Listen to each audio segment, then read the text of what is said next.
होते हैं वो प्रायः स्त्री पुरुष शरीर के आकर्षण से होते हैं। जैसे आज आपने अच्छा पदार्थ पा लिया, जो भ्रष्ट होने के चांस होते हैं वो प्रायः स्त्री पुरुष शरीर के आकर्षण से होते हैं। जैसे आज आपने अच्छा पदार्थ पा लिया, कोई विशेष फर्क की बात, आपने थोड़ा धन संग्रह कर लिया, विवेक हुआ, आपने साधु भंडारा कर दिया, कोई हानि नहीं। आपकी बड़ी यश कीर्ति हो रही, थोड़ा सुलझ गए, समझ गए कि भगवत संबंध से यश कीर्ति हो रही, वो आपको फंसा नहीं पाए। एक विशेष फंसने का, भ्रष्ट होने का चांस होता है स्त्री पुरुष का आकर्षण।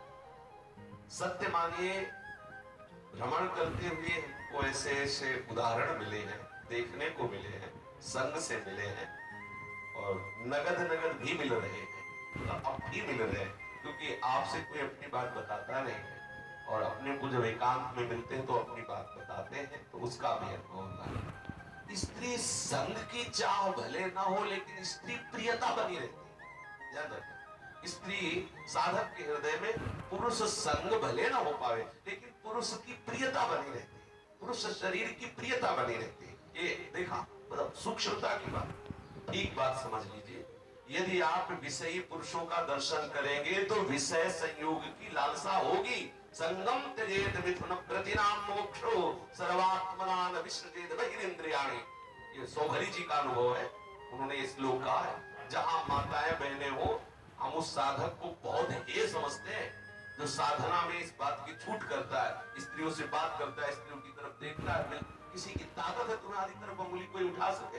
जैसे किसी साधक ने आज अब बताया कि हमको किसी ने ऐसा कहा, अगर तुम गलत नहीं होगे तो तुम्हारी तरफ उंगली उठाने के किसी के सामर्थ्य नहीं है, निश्चित समझो।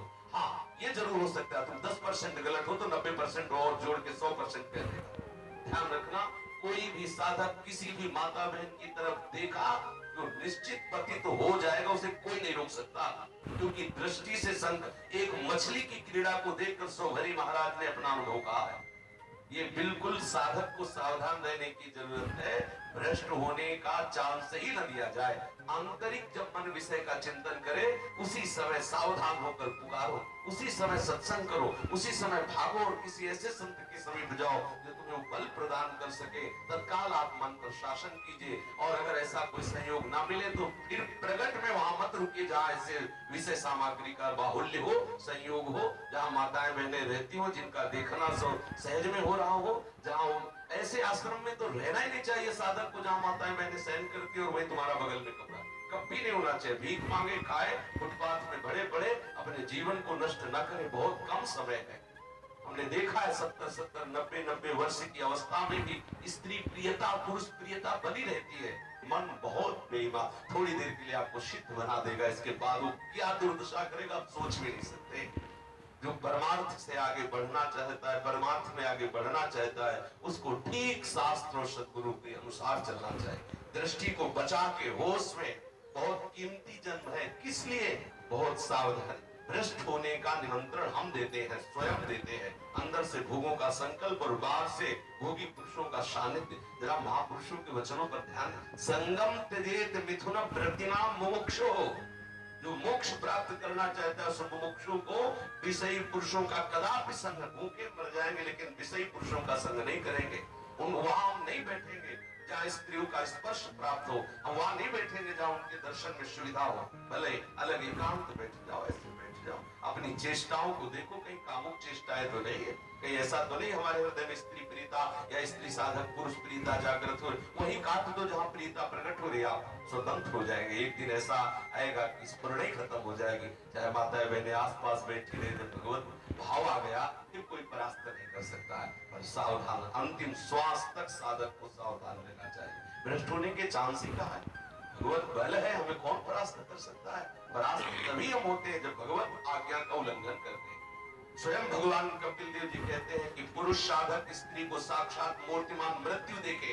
ऐसा शास्त्र उठा के देखिए, स्त्री साधक पुरुष को मूर्तिमान मृत्यु देखे कि अगर इसका संग हुआ तो हमारा भाव नष्ट हो जाएगा। ये क्यों? भगवान ने जब रचना की तो उसका सूत्र भी बता दिया कि आप ऐसे बचिए, आप इस मार्ग से चलिए। अब होना तो कुछ है नहीं, आप भौरे की तरह इधर उधर मंडराएंगे और दृष्टि डालेंगे तो भ्रष्ट नहीं होगे, होगे क्या? क्यों बात करो, क्या बात करनी है, क्यों देखो उधर, क्या देखना है?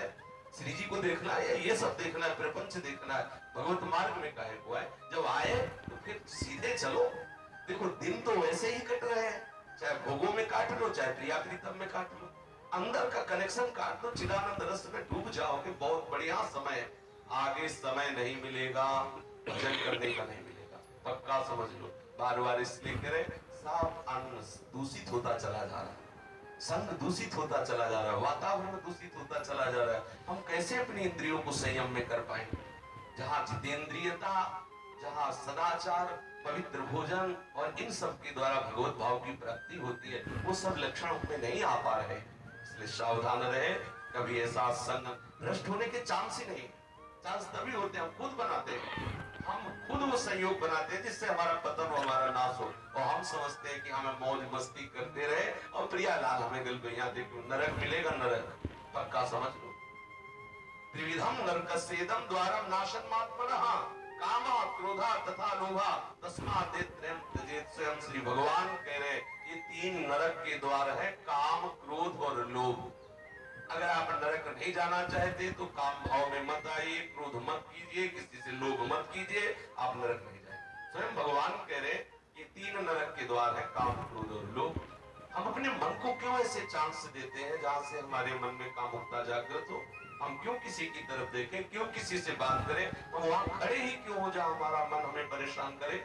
हम अपने मार्ग पे चले तो हमारे भ्रष्ट होने की कोई भ्रष्ट वही साधक होता है जो शास्त्र और गुरु की आज्ञा का उल्लंघन करता है।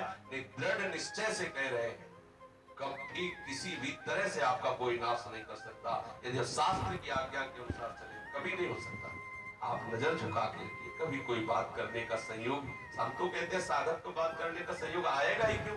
क्यों आएगा? हमारा केवल उद्देश्य है उदर पोषण, तो गए राधेश्याम बोला आंख नीची करके मधुकरी ले ली, तो रास्ता देखने के लिए नेत्र नीचे आए, ठाकुर दर्शन किए तो नीचे नेत्र किए, किसी की तरफ देखने नहीं तो रास्ता ही नहीं बचा। हम श्रवणेंद्री को, नेत्रेंद्री को अपने शासन में रखें, कोई कामों को बात न सुने, कामों के दृश्य न देखे, तो अंदर छोटी मोटी स्फुरणाएं हुई भगवत भजन से शांत हो जाती। हम सबके हृदय में उत्पन्न होती, ऐसा नहीं।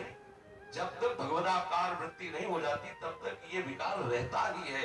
पूर्व संस्कार जन्म जन्मांतरों के हैं, उनको हटाते रहना चाहिए। तो एक दिन ऐसा आता है हृदय एकदम शांत निर्मल, जब घर में खाने को मिलता है तो बाहर झूठी झूठी पत्तले चाटने की इच्छा नहीं होती।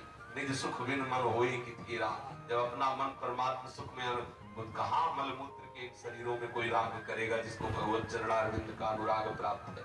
खूब प्रवचन सुनो, आज्ञा का पालन न करो, चिंतन मनन न करो तो भ्रष्ट रखे हो।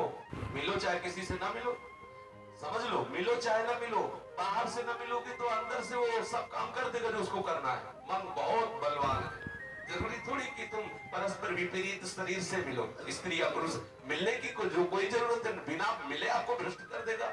बहुत बलवान मन है, हमें मन से ही ठीक कर लेना, अंदर ही अंदर सुधार कर लेना। साधना किस गुरु किस लिए बनाया जाता है, इस मार्ग में क्यों चला जाता है? हमें वो युक्ति चाहिए जिस युक्ति से हम मन को संभाल कर परमा। अगर आप थोड़ी देर के लिए जैसे हम किसी माता बहन की तरफ देख रहे हैं, मन के नाम भगवत भाव से देखें, लेकिन शास्त्र निषेध करता है एक बार अचानक दृष्टि चली जाए भगवत भाव कर लेना है वहां, लेकिन भगवत भाव से इनको देखना भी नहीं है। शास्त्र निषेध करता है स्त्री दर्शन, स्त्री संभाषण, एकांत में स्त्री के साथ हंसी मजाक, शास्त्र निषेध है भगवत स्वरूप, लेकिन हमें नहीं देखना। अचानक दृष्टि चली जाए तो हम इन पर भगवत भाव कर लेते हैं, इनको दोबारा नहीं देखते, क्योंकि शास्त्र की आज्ञा है ऐसे स्त्री साधक को पुरुष के लिए भाव रखना चाहिए। तो भ्रष्ट होने के चांस तभी होते हैं जब हम कहीं ना कहीं शास्त्र और गुरु की आज्ञा का उल्लंघन करते, नहीं तो निश्चित समझो अब अहंकार वाली बात होगी। जीवन में कभी भर नेत्र से किसी माँ बहन की तरफ देखने का अवसर ही ठाकुर जी ने नहीं दिया। ऐसी रहनी वैसा रहा, और ऐसे हृदय में इतनी जलन रही है कि क्या देखे, किसकी तरफ देखे, हृदय की जलन ही नहीं बुझा पाए तो दूसरे की तरफ क्या देखे। ऐसी और 7-8 दिन रोटी नहीं मिली तो किसी की तरफ देखने का चांस क्या रहेगा? ये जो आज आप सुख सुविधाएं सब देख रहे हैं, ठाकुर जी की लीला है। शरीर रोगी तो इसलिए थोड़ा ऐसा भी है, नहीं तो इतना वैराग्य से जीवन, किसी पेट ही जल रहा है भूख के मारे, ठीक करने नहीं पो 3 दिन तो यही नहीं पाया इसी कुटिया में। जब भोजने नहीं जा रहा है, अपने आप आते भूख भूख चिल्ला रहे, अन्न नहीं चिल्ला रहे, तो किसकी तरफ देखेंगे? जब दही और दूध और रबड़ी और मलाई खा के निकलेंगे तब इधर उधर देखने की इच्छा होगी। अगर हम रूखा सूखा खाएं, जिसका भोजन शुष्क उसका भजन सरस, और जिसका भोजन सरस उसका भजन नीरस। जिसका भजन नीरस होगा वही विषय वासनाओं का चिंतन करेगा, वही विषयों की तरफ चलेगा। एक बार भगवान के चरणारविंद में मन लग जाए, कहीं भी रखे कैसे भी रखे क्या फर्क पड़ता है। और साधक को बहुत सावधान रहना। जो भ्रष्ट आचरण करते रहते हैं ना, और समझते हैं हम बहुत ज्ञानी है, बहुत ये उपासना हो, कर लो मनमानी, परिणाम जब आएगा तो अपने आप तुम्हें भोगना पड़ेगा। परिणाम की तरफ साधक परिणाम की तरफ देखता है, विषय प्रत्यक्ष अभी तत्काल सुख मिल रहा, परिणाम की तरफ, अज्ञानी परिणाम की तरफ नहीं देखता। आपकी साधना में आपको क्या सुख मिला? श्री हरिवंश प्रमाण मनम, आपका मन ही आपका प्रमाण है। आपका मन आपको प्रमाणित करेगा कि आपकी साधना ठीक चल रही कि नहीं चल रही। आज सुबह सुन रहे थे कि साधक को आत्मनिरीक्षण करते रहना चाहिए। यदि शीतलता, शांति, क्षमता, भगवत चिंतन ये बढ़ रहे हैं तो आपकी साधना ठीक चल रही है। अगर विकार बढ़ रहा है तो आपके साधन में त्रुटि, आप उसको खोज लीजिए। सत्संग किस बात का होता है? सत्संग दर्पण है, आपको दिखाता है कि आपका चेहरा कहाँ दागी हो रहा है, अंतःकरण आपका कहाँ गलत हो रहा है, आप कौन से आचरण में गलत हो रहे हैं। अगर आप ठीक से चलेंगे तो भ्रष्ट होने के चांस है ही नहीं। बिल्कुल निश्चित समझ लीजिए, सब रूपों में श्री भगवान है। आप ठीक से चलोगे तो कृपा करके आपको बाधा पहुंचाएंगे ही नहीं, और आप अहंकार कर देंगे तो इन्हीं में से कोई एक ऐसा तैयार हो जाएगा तुम्हें नाक रगड़नी पड़ेगी, तुम्हें घुटने टेक देने पड़े, तुम्हारा नाश हो जाएगा। भगवान इस सब रूपों में है, काम रूप में, क्रोध रूप में, लोभ रूप में, मोह रूप में, मद रूप में, वही है, दूसरा कोई नहीं। भ्रष्ट कैसे हो सकते हैं? क्योंकि वही सब रूपों में। जहां आप अहंकार करेंगे, जहां आप विपरीत आचरण करेंगे शास्त्र के विरुद्ध, वही कोई न कोई रूप लेके आपको रौंद देंगे, परास्त कर देंगे। इसलिए भ्रष्ट होने का चांस उसी साधक को है जो शास्त्र और सदगुरुदेव की आज्ञा के विपरीत आचरण करता है।